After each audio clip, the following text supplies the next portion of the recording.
But right now, we'll jump into some AMD news, some interesting things, AMD and Global Foundries and some other stuff. So to first start with some news regarding AMD accelerating their 7nm adoption, basically trying to push it forward. This was reported by Hexus.net. Really great to hear this. Now, Mark Papermaster was interviewed by CRN. He's the CTO for AMD. So CRN's technically they're the official source from this. He was interviewed talking about their 7nm parts, and he's saying that they can actually push it out sooner than expected, despite some of the struggles they've run across, which is probably related to Global Foundries, like we're about to talk about. But the 7nm Vega is coming later this year. Probably not gaming, although we can be hopeful, because if we can get 7nm Vega, slightly better performance and way better performance per watt, that right there makes it much more competitive, at least with the current 10 series. But so what it looks like, though, is basically they're going to be adopting 7nm before Intel, of course, but also before NVIDIA. And Intel's their process technology is different. Nanometers isn't a direct measurement, but considering AMD sources from the same places, such as TSMC, as NVIDIA, you can in some ways compare them back and forth, in terms of nanometers. So yeah, this.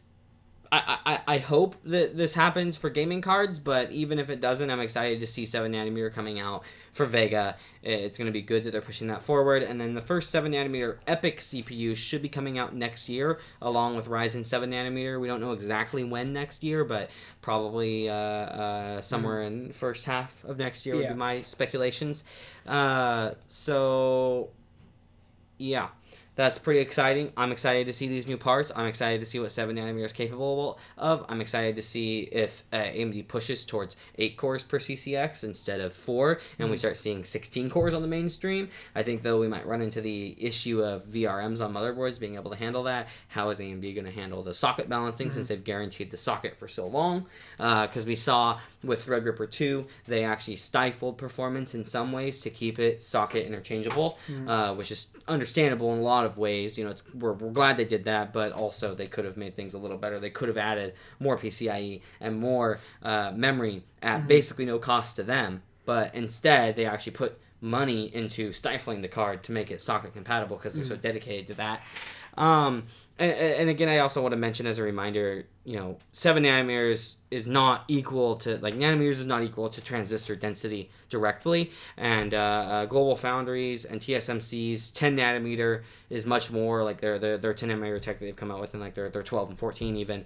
But they're much more like Intel's 14nm tech. And so if Intel ever gets 10nm working, that's still, in terms of transistor density, efficiency, things like that, is going to overstep what Global Foundries and TSMC are capable of. But little news about Global Foundries is they aren't going to be making 7nm anyway.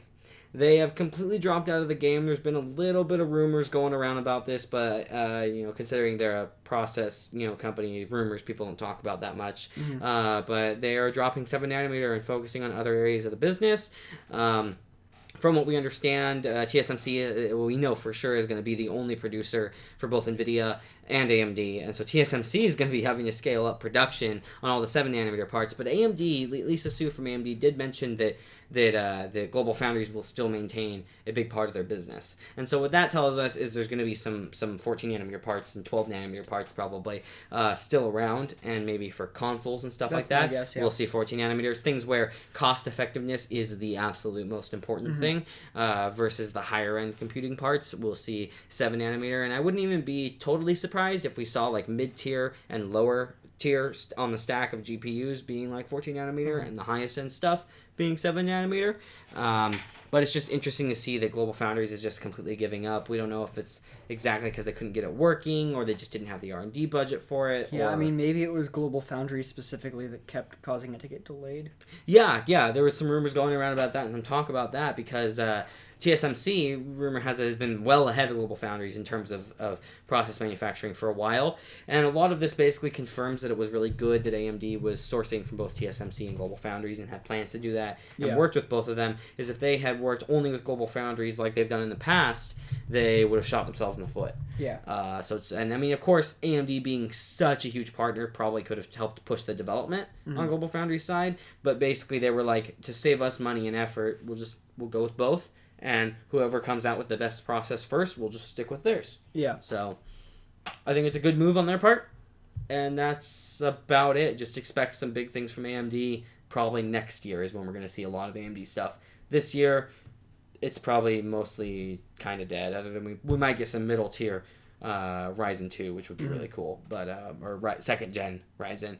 And next year, though, I have a feeling we're going to see like Threadripper 3, we're going to see 7nm Ryzen, 7nm Epic, we're going to see Navi, we're going to see 7nm Vega being more popularized. So next year might be a massive year for AMD on both sides rather than just the CPU side. Yeah, and I really hope that they can step things up on the GPU market and actually compete at the top tier rather than just at the mid. Yeah, and in terms of competing at the top tier too, it doesn't mean I know some people that think that they have to overpass NVIDIA in terms of performance. Not necessarily, just be up there, right? Like Vega 64 was around a 1080, which is still pretty low compared to a 1080 Ti.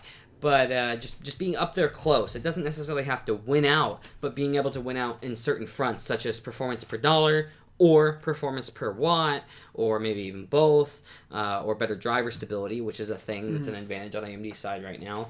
And I'd love to see that kind of competition in the GPU market.